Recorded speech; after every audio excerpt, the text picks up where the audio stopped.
ನಾವು ಜನಪ್ರತಿನಿಧಿಗಳು ಜೈಲಿಗೆ ಹೋದಂಥ ಕರ್ನಾಟಕದ ಇತಿಹಾಸ ಹೇಗಿದೆ ಅನ್ನೋದನ್ನು ಜನರ ಮುಂದೆ ತೆರೆದಿಟ್ಟದೇ ಇದ್ರೆ ಈ ಸ್ಟೋರಿ ಇನ್ಕಂಪ್ಲೀಟ್ ಆಗುತ್ತೆ. ಯಾರ್ಯಾರು ಜನನಾಯಕರು, ಜನರಿಂದ ಗೆದ್ದವರು, ನೀವು ಅವರಿಂದ ಅಭಿವೃದ್ಧಿಯ ಭರವಸೆಯೊಂದಿಗೆ ಅವರನ್ನ ಆರಿಸಿ ಕಳಿಸಿದವರು, ತಮ್ಮ ಕ್ರೈಮ್ ಹಿನ್ನೆಲೆಯಿಂದ ಅಥವಾ ತಮ್ಮ ಅಧಿಕಾರ ದರ್ಪ ಮತ್ತೊಂದು ಮಗದೊಂದಿಂದ ಯಾರ್ಯಾರು ಜೈಲಿಗೆ ಹೋಗಿ ಯಾವ ಪ್ರಕರಣದಲ್ಲಿ ಯಾವಾಗ ಹೋಗಿದ್ದಾರೆ ಅನ್ನೋದನ್ನು ಒನ್ ಬೈ ಒನ್ ನೋಡ್ತಾ ಹೋಗೋಣ ಬನ್ನಿ. ಮೊದಲಿಗೆ ಭೈರತಿ ಬಸವರಾಜ್, ಬಿಜೆಪಿಯ ಶಾಸಕರು. ಭೈರತಿ ಬಸವರಾಜ್ ಅವರು ಬಿಕ್ಲು ಶಿವ ಹತ್ಯೆ ಪ್ರಕರಣದಲ್ಲಿ ಅವರ ಬಂಧನ ಆಗುತ್ತೆ ಫೆಬ್ರವರಿ 15, 2026. ಇದೇ ವರ್ಷದ ಫೆಬ್ರವರಿ 15ನೇ ತಾರೀಕು ಅವರನ್ನು ಬಂಧಿಸ್ತಾರೆ, ಜೈಲಿಗೆ ಕಳಿಸ್ತಾರೆ. ಬಿಕ್ಲು ಶಿವ ಕೊಲೆ ಪ್ರಕರಣದಲ್ಲಿ ಭೈರತಿ ಬಸವರಾಜ್ ಬಿಜೆಪಿಯ ಶಾಸಕರು ಜೈಲಿಗೆ ಹೋಗಿದ್ರು. ಈಗ ವಿನಯ್ ಕುಲಕರ್ಣಿ, ಕಾಂಗ್ರೆಸ್ನ ಶಾಸಕ, 3 ಬಾರಿ ಶಾಸಕರಾಗಿರುವ ವಿನಯ್ ಕುಲಕರ್ಣಿ, ಯೋಗೇಶ್ ಗೌಡ ಕೊಲೆ ಪ್ರಕರಣದಲ್ಲಿ 10 ವರ್ಷದ ನಂತರ ಈಗ ಸಾಬೀತಾಗಿದೆ, ಎಸ್ ವಿನಯ್ ಕುಲಕರ್ಣಿ ಮತ್ತು 17 ಜನ ಕೊಲೆಗಾರರು ಅನ್ನೋದು ಸಾಬೀತಾಗಿದೆ. ಏಪ್ರಿಲ್ 17, 2026ರಂದು ಶಿಕ್ಷೆ ಪ್ರಮಾಣ ಪ್ರಕಟ ಆಗಿ ಜೈಲಿಗೆ ಹೋಗಿದ್ದಾರೆ ವೀರೇಂದ್ರ ಪಪ್ಪಿ, ಕಾಂಗ್ರೆಸ್ನ ಶಾಸಕ. ಅಕ್ರಮ ಬೆಟ್ಟಿಂಗ್ ಬಂಧನ ನೋಡಿ, ಯುವ ಸಮುದಾಯ ಇವತ್ತು ದಾರಿ ತಪ್ಪಿ ಹೋಗ್ತಾ ಇರೋದು ಬೆಟ್ಟಿಂಗ್ ಮತ್ತೊಂದು ಮಗದೊಂದರಿಂದ. ಜನಪ್ರತಿನಿಧಿಗಳೇ ಅವರನ್ನ ಹೊಂಡಕ್ಕೆ ಬೀಳಿಸ್ತಾ ಇದ್ದಾರೆ ಅಂತ ಹೇಳಿ ಸೆಪ್ಟೆಂಬರ್ 9, 2025ರಲ್ಲಿ ವೀರೇಂದ್ರ ಪಪ್ಪಿ ಅವರು ಕಾಂಗ್ರೆಸ್ನ ಶಾಸಕರು ಜೈಲಿಗೆ ಹೋಗಿದ್ದಾರೆ. ಮುನಿರತ್ನ RR ನಗರ ಬಿಜೆಪಿಯ ಶಾಸಕ ಸೆಪ್ಟೆಂಬರ್ 19, 2025ರಂದು ಅತ್ಯಾಚಾರ ಆರೋಪವನ್ನು ಹೊತ್ತು ಜೈಲಿಗೆ ಹೋಗಿದ್ದಾರೆ ಮುನಿರತ್ನ ಕೂಡ. ಇನ್ನು ಮಾಜಿ ಮುಖ್ಯಮಂತ್ರಿ ಯಡಿಯೂರಪ್ಪ, ಮಾಜಿ CM ಯಡಿಯೂರಪ್ಪ ಡಿನೋಟಿಫಿಕೇಶನ್ ಪ್ರಕರಣದಲ್ಲಿ ಜೈಲಿಗೆ ಹೋಗಿದ್ದಾರೆ. ಅಕ್ಟೋಬರ್ 15, 2011ರಲ್ಲಿ ಯಡಿಯೂರಪ್ಪನವರು ಕೂಡ ಜೈಲಿಗೆ ಹೋಗಿದ್ರು. ಕಟ್ಟಾ ಸುಬ್ರಹ್ಮಣ್ಯ ನಾಯ್ಡು, ಮಾಜಿ ಸಚಿವ, KIADB ಭೂ ಹಗರಣದಲ್ಲಿ ಅವರ ಬಂಧನ ಆಗುತ್ತೆ ಆಗಸ್ಟ್ 8, 2011ರಂದು ಇವರು ಕೂಡ ಜೈಲಿಗೆ ಹೋಗಿದ್ದಾರೆ, ಜೈಲುವಾಸ ಅನುಭವಿಸಿದ್ದಾರೆ. ಕೃಷ್ಣಯ್ಯ ಶೆಟ್ಟಿ ಬಿಜೆಪಿಯ ಶಾಸಕರು, ರಾಚೇನಹಳ್ಳಿ ಭೂ ಹಗರಣ 2011ರಲ್ಲಿ ಬಂಧನ ಆಗುತ್ತೆ, ಅಕ್ಟೋಬರ್ 15ರಲ್ಲಿ ಅವರು ಜೈಲಿಗೆ ಹೋಗ್ತಾರೆ. ಜನಾರ್ದನ್ ರೆಡ್ಡಿ ಗಂಗಾವತಿಯ ಶಾಸಕರು, ಅಕ್ರಮ ಅದಿರು ಗಣಿಗಾರಿಕೆ ಬಂಧನ ಆಗುತ್ತೆ 2011 ಸೆಪ್ಟೆಂಬರ್ 5ನೇ ತಾರೀಕಿನಂದು ಅವರು ಕೂಡ ಕಂಬಿ ಎಣಿಸಿದವ್ರೆ. ಪ್ರಜ್ವಲ್ ರೇವಣ್ಣ ಇವ್ರ ಬಗ್ಗೆ ಹೇಳಂಗೆ ಇಲ್ಲ ಬಿಡಿ, ಮಾಜಿ ಸಂಸದ, ಲೈಂಗಿಕ ದೌರ್ಜನ್ಯ ಕೇಸ್ ಆಗಸ್ಟ್ 2ರಂದು ಅವರ ಬಂಧನ ಆಗುತ್ತೆ, ಜೈಲಿಗೆ ಹೋಗಿದ್ದಾರೆ. ಇನ್ನೂ ಕೂಡ ಜೈಲಲ್ಲೇ ಇದ್ದಾರೆ, ಮುದ್ದೆ ಮುರಿತಾ ಇದ್ದಾರೆ. ಶಿಕ್ಷೆಯ ಪ್ರಮಾಣ ಪ್ರಕಟ ಆಗಿದೆ. ಇದೊಂದು ರೀತಿಯಲ್ಲಿ ನೀವು ಮಾತಾಡ್ಲಿಕ್ಕೆ ಸಾಧ್ಯ ಇಲ್ಲ ಅಂತ ಪ್ರಕರಣ. ಸತೀಶ್ ಸೈಲ್, ಕಾಂಗ್ರೆಸ್ನ ಶಾಸಕ, ಅದಿರು ಕಳ್ಳತನ ಪ್ರಕರಣದಲ್ಲಿ ಬಂಧನ ಆಗಿದೆ 2025 ಸೆಪ್ಟೆಂಬರ್ 10ರಂದು ಜೈಲಿಗೆ ಹೋಗಿ ಬಂದಿದ್ದಾರೆ.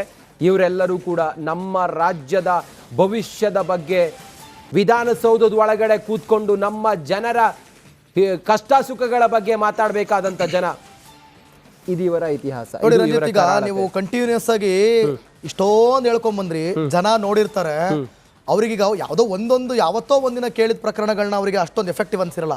ಈಗ ಒಂದೇ ಸಲ ಹೇಳಿದ್ರಲ್ಲ, ಯಪ್ಪಾ ಇಷ್ಟೆಲ್ಲ ನಡೆದಿದ್ಯಾ, ಇದೆಲ್ಲ ಗೊತ್ತಿರೋದು, ಇನ್ ಗೊತ್ತಿಲ್ಲದೆ ಇರೋದು ಇನ್ನೆಷ್ಟಿದೆಯೋ ಅನ್ನೋ ಆಲೋಚನೆಗಳು ಬಂದಿರುತ್ತೆ. ಮತ್ತೆ ಅವ್ರನ್ನ ಆರಿಸ್ತಾರಲ್ಲ, ಮತ್ತೆ ಆರಿಸ್ತಾರೆ. ಅದೇ ನಮ್ಮ ಜನ. ಇರ್ಲಿ. ಅಷ್ಟೇ ಅಲ್ಲದೆ ನಮ್ಮ ಪ್ರತಿನಿಧಿ ನಾಗೇಂದ್ರ ಬಾಬು ಕೂಡ ಸಾಮಾನ್ಯ ಜನ ಹಾಗೂ ಬಿಜೆಪಿ ಕಾಂಗ್ರೆಸ್ ಕಾರ್ಯಕರ್ತರನ್ನು ಕೂಡ ಮಾತನಾಡಿಸಿದ್ದಾರೆ. ಬನ್ನಿ ಅವರೆಲ್ಲ ಏನು ಹೇಳಿದಾರೆ ನೋಡೋಣ. ನಾವು ಜನಪ್ರತಿನಿಧಿಗಳು ಜೈಲಿಗೆ ಹೋದಂಥ ಕರ್ನಾಟಕದ ಇತಿಹಾಸ ಹೇಗಿದೆ ಅನ್ನೋದನ್ನು ಜನರ ಮುಂದೆ ತೆರೆದಿಟ್ಟದೇ ಇದ್ರೆ ಈ ಸ್ಟೋರಿ ಇನ್ಕಂಪ್ಲೀಟ್ ಆಗುತ್ತೆ.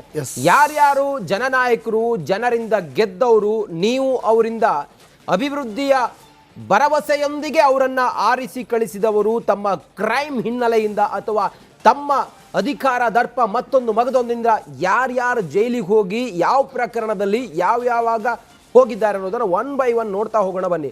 ಮೊದಲಿಗೆ ಭೈರತಿ ಬಸವರಾಜ್, ಬಿಜೆಪಿಯ ಶಾಸಕರು.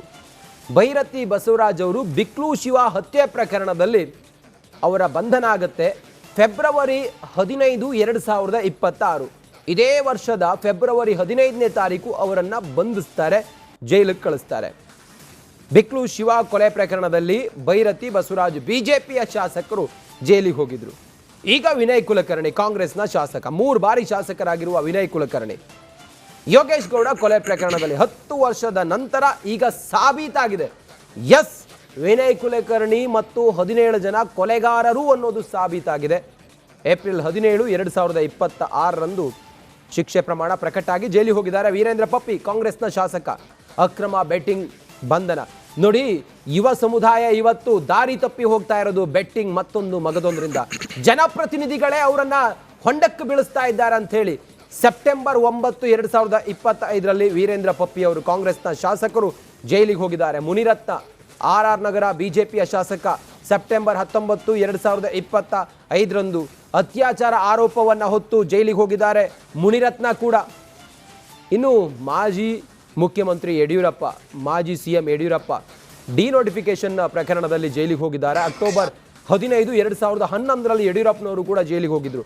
ಕಟ್ಟಾ ಸುಬ್ರಹ್ಮಣ್ಯ ನಾಯ್ಡು ಮಾಜಿ ಸಚಿವ KIADB ಭೂ ಹಗರಣದಲ್ಲಿ ಅವರ ಬಂಧನ ಆಗುತ್ತೆ. ಆಗಸ್ಟ್ 8, 2011ರಂದು ಇವರು ಕೂಡ ಜೈಲಿಗೆ ಹೋಗಿದ್ದಾರೆ, ಜೈಲುವಾಸ ಅನುಭವಿಸಿದ್ದಾರೆ.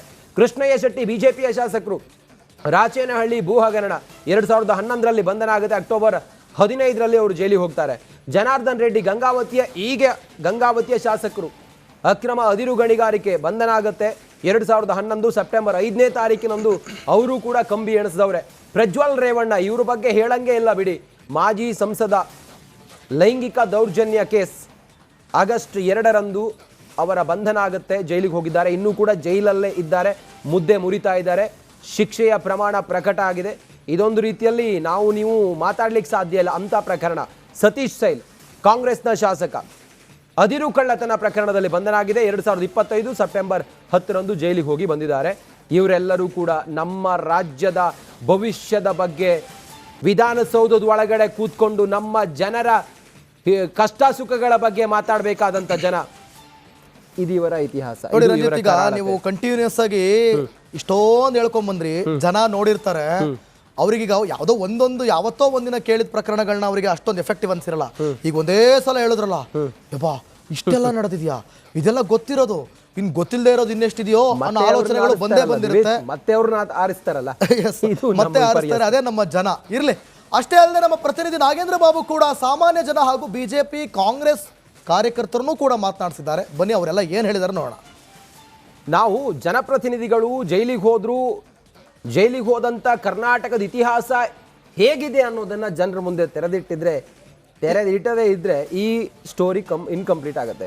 ಯಾರ್ಯಾರು ಜನನಾಯಕರು, ಜನರಿಂದ ಗೆದ್ದವರು, ನೀವು ಅವರಿಂದ ಅಭಿವೃದ್ಧಿಯ ಭರವಸೆಯೊಂದಿಗೆ ಅವರನ್ನ ಆರಿಸಿ ಕಳಿಸಿದವರು, ತಮ್ಮ ಕ್ರೈಮ್ ಹಿನ್ನೆಲೆಯಿಂದ ಅಥವಾ ತಮ್ಮ ಅಧಿಕಾರ ದರ್ಪ ಮತ್ತೊಂದು ಮಗದೊಂದಿಂದ ಯಾರ್ಯಾರು ಜೈಲಿಗೆ ಹೋಗಿ ಯಾವ ಪ್ರಕರಣದಲ್ಲಿ ಯಾವಾಗ ಹೋಗಿದ್ದಾರೆ ಅನ್ನೋದನ್ನು 1 by 1 ನೋಡ್ತಾ ಹೋಗೋಣ ಬನ್ನಿ.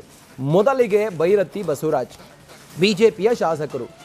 ಭೈರತಿ ಬಸವರಾಜ್ ಅವರು ಬಿಕ್ಲು ಶಿವ ಹತ್ಯೆ ಪ್ರಕರಣದಲ್ಲಿ ಅವರ ಬಂಧನ ಆಗುತ್ತೆ ಫೆಬ್ರವರಿ 15, 2026. ಇದೇ ವರ್ಷದ ಫೆಬ್ರವರಿ 15ನೇ ತಾರೀಕು ಅವರನ್ನ ಬಂಧಿಸ್ತಾರೆ, ಜೈಲಿಗೆ ಕಳಿಸ್ತಾರೆ. ಬಿಕ್ಲು ಶಿವ ಕೊಲೆ ಪ್ರಕರಣದಲ್ಲಿ ಭೈರತಿ ಬಸವರಾಜ್ ಬಿಜೆಪಿಯ ಶಾಸಕರು ಜೈಲಿಗೆ ಹೋಗಿದ್ರು. ಈಗ ವಿನಯ್ ಕುಲಕರ್ಣಿ ಕಾಂಗ್ರೆಸ್ನ ಶಾಸಕ, 3 ಬಾರಿ ಶಾಸಕರಾಗಿರುವ ವಿನಯ್ ಕುಲಕರ್ಣಿ ಯೋಗೇಶ್ ಗೌಡ ಕೊಲೆ ಪ್ರಕರಣದಲ್ಲಿ 10 ವರ್ಷದ ನಂತರ ಈಗ ಸಾಬೀತಾಗಿದೆ, ಎಸ್ ವಿನಯ್ ಕುಲಕರ್ಣಿ ಮತ್ತು 17 ಜನ ಕೊಲೆಗಾರರು ಅನ್ನೋದು ಸಾಬೀತಾಗಿದೆ. ಏಪ್ರಿಲ್ 17, 2026ರಂದು ಶಿಕ್ಷೆ ಪ್ರಮಾಣ ಪ್ರಕಟ ಆಗಿ ಜೈಲಿಗೆ ಹೋಗಿದ್ದಾರೆ. ವೀರೇಂದ್ರ ಪಪ್ಪಿ ಕಾಂಗ್ರೆಸ್ನ ಶಾಸಕ ಅಕ್ರಮ ಬೆಟ್ಟಿಂಗ್ ಬಂಧನ. ನೋಡಿ, ಯುವ ಸಮುದಾಯ ಇವತ್ತು ದಾರಿ ತಪ್ಪಿ ಹೋಗ್ತಾ ಇರೋದು ಬೆಟ್ಟಿಂಗ್ ಮತ್ತೊಂದು ಮಗದೊಂದರಿಂದ. ಜನಪ್ರತಿನಿಧಿಗಳೇ ಅವರನ್ನ ಹೊಂಡಕ್ಕೆ ಬೀಳಿಸ್ತಾ ಇದ್ದಾರೆ ಅಂತ ಹೇಳಿ ಸೆಪ್ಟೆಂಬರ್ 9, 2025ರಲ್ಲಿ ವೀರೇಂದ್ರ ಪಪ್ಪಿ ಅವರು ಕಾಂಗ್ರೆಸ್ನ ಶಾಸಕರು ಜೈಲಿಗೆ ಹೋಗಿದ್ದಾರೆ. ಮುನಿರತ್ನ RR ನಗರ ಬಿಜೆಪಿಯ ಶಾಸಕ ಸೆಪ್ಟೆಂಬರ್ 19, 2025ರಂದು ಅತ್ಯಾಚಾರ ಆರೋಪವನ್ನು ಹೊತ್ತು ಜೈಲಿಗೆ ಹೋಗಿದ್ದಾರೆ. ಮುನಿರತ್ನ ಕೂಡ. ಇನ್ನು ಮಾಜಿ ಮುಖ್ಯಮಂತ್ರಿ ಯಡಿಯೂರಪ್ಪ, ಮಾಜಿ CM ಯಡಿಯೂರಪ್ಪ ಡಿನೋಟಿಫಿಕೇಶನ್ ಪ್ರಕರಣದಲ್ಲಿ ಜೈಲಿಗೆ ಹೋಗಿದ್ದಾರೆ. ಅಕ್ಟೋಬರ್ 15, 2011ರಲ್ಲಿ ಯಡಿಯೂರಪ್ಪನವರು ಕೂಡ ಜೈಲಿಗೆ ಹೋಗಿದ್ರು. ಕಟ್ಟಾ ಸುಬ್ರಹ್ಮಣ್ಯ ನಾಯ್ಡು ಮಾಜಿ ಸಚಿವ KIADB ಭೂ ಹಗರಣದಲ್ಲಿ ಅವರ ಬಂಧನ ಆಗುತ್ತೆ ಆಗಸ್ಟ್ 8, 2011ರಂದು ಇವರು ಕೂಡ ಜೈಲಿಗೆ ಹೋಗಿದ್ದಾರೆ, ಜೈಲುವಾಸ ಅನುಭವಿಸಿದ್ದಾರೆ. ಕೃಷ್ಣಯ್ಯ ಶೆಟ್ಟಿ ಬಿಜೆಪಿಯ ಶಾಸಕರು ರಾಚೇನಹಳ್ಳಿ ಭೂ ಹಗರಣ 2011ರಲ್ಲಿ ಬಂಧನ ಆಗುತ್ತೆ. ಅಕ್ಟೋಬರ್ 15ರಲ್ಲಿ ಅವರು ಜೈಲಿಗೆ ಹೋಗ್ತಾರೆ. ಜನಾರ್ದನ್ ರೆಡ್ಡಿ ಗಂಗಾವತಿಯ ಶಾಸಕರು ಅಕ್ರಮ ಅದಿರು ಗಣಿಗಾರಿಕೆ ಬಂಧನ ಆಗುತ್ತೆ 2011 ಸೆಪ್ಟೆಂಬರ್ 5ನೇ ತಾರೀಕಿನಂದು ಅವರು ಕೂಡ ಕಂಬಿ ಎಣಿಸಿದವ್ರೆ. ಪ್ರಜ್ವಲ್ ರೇವಣ್ಣ ಇವ್ರ ಬಗ್ಗೆ ಹೇಳಂಗೆ ಇಲ್ಲ ಬಿಡಿ. ಮಾಜಿ ಸಂಸದ ಲೈಂಗಿಕ ದೌರ್ಜನ್ಯ ಕೇಸ್ ಆಗಸ್ಟ್ 2ರಂದು ಅವರ ಬಂಧನ ಆಗುತ್ತೆ, ಜೈಲಿಗೆ ಹೋಗಿದ್ದಾರೆ. ಇನ್ನೂ ಕೂಡ ಜೈಲಲ್ಲೇ ಇದ್ದಾರೆ, ಮುದ್ದೆ ಮುರಿತಾ ಇದ್ದಾರೆ. ಶಿಕ್ಷೆಯ ಪ್ರಮಾಣ ಪ್ರಕಟ ಆಗಿದೆ. ಇದೊಂದು ರೀತಿಯಲ್ಲಿ ನೀವು ಮಾತಾಡ್ಲಿಕ್ಕೆ ಸಾಧ್ಯ ಇಲ್ಲ ಅಂತ ಪ್ರಕರಣ. ಸತೀಶ್ ಸೈಲ್ ಕಾಂಗ್ರೆಸ್ನ ಶಾಸಕ ಅದಿರು ಕಳ್ಳತನ ಪ್ರಕರಣದಲ್ಲಿ ಬಂಧನಾಗಿದೆ. 2025 ಸೆಪ್ಟೆಂಬರ್ 10ರಂದು ಜೈಲಿಗೆ ಹೋಗಿ ಬಂದಿದ್ದಾರೆ. ಇವರೆಲ್ಲರೂ ಕೂಡ ನಮ್ಮ ರಾಜ್ಯದ ಭವಿಷ್ಯದ ಬಗ್ಗೆ ವಿಧಾನಸೌಧದ ಒಳಗಡೆ ಕೂತ್ಕೊಂಡು ನಮ್ಮ ಜನರ ಕಷ್ಟ ಸುಖಗಳ ಬಗ್ಗೆ ಮಾತಾಡಬೇಕಾದಂತ ಜನ. ಇದು ಇವರ ಇತಿಹಾಸ. ನೋಡಿ ರಂಜಿತ್, ಈಗ ನೀವು ಕಂಟಿನ್ಯೂಸ್ ಆಗಿ ಇಷ್ಟೊಂದು ಹೇಳ್ಕೊಂಡ್ ಬಂದ್ರಿ, ಜನ ನೋಡಿರ್ತಾರೆ. ಅವ್ರಿಗೀಗ ಯಾವ್ದೋ ಯಾವತ್ತೋ ಒಂದಿನ ಕೇಳಿದ ಪ್ರಕರಣಗಳನ್ನ ಅವರಿಗೆ ಅಷ್ಟೊಂದು ಎಫೆಕ್ಟಿವ್ ಅನ್ಸಿರಲ್ಲ. ಈಗ ಒಂದೇ ಸಲ ಹೇಳಿದ್ರಲ್ಲ, ಯಪ್ಪಾ ಇಷ್ಟೆಲ್ಲ ನಡೆದಿದ್ಯಾ, ಇದೆಲ್ಲ ಗೊತ್ತಿರೋದು, ಇನ್ ಗೊತ್ತಿಲ್ಲದೆ ಇರೋದು ಇನ್ನೆಷ್ಟಿದೆಯೋ ಅನ್ನೋ ಆಲೋಚನೆಗಳು ಬಂದೇ ಬಂದಿರುತ್ತೆ. ಮತ್ತೆ ಅವ್ರನ್ನ ಆರಿಸ್ತಾರಲ್ಲ, ಮತ್ತೆ ಆರಿಸ್ತಾರೆ. ಅದೇ ನಮ್ಮ ಜನ. ಇರ್ಲಿ. ಅಷ್ಟೇ ಅಲ್ಲದೆ ನಮ್ಮ ಪ್ರತಿನಿಧಿ ನಾಗೇಂದ್ರ ಬಾಬು ಕೂಡ ಸಾಮಾನ್ಯ ಜನ ಹಾಗೂ ಬಿಜೆಪಿ ಕಾಂಗ್ರೆಸ್ ಕಾರ್ಯಕರ್ತರನ್ನು ಕೂಡ ಮಾತನಾಡಿಸಿದ್ದಾರೆ. ಬನ್ನಿ ಅವರೆಲ್ಲ ಏನ್ ಹೇಳಿದಾರೆ ನೋಡೋಣ.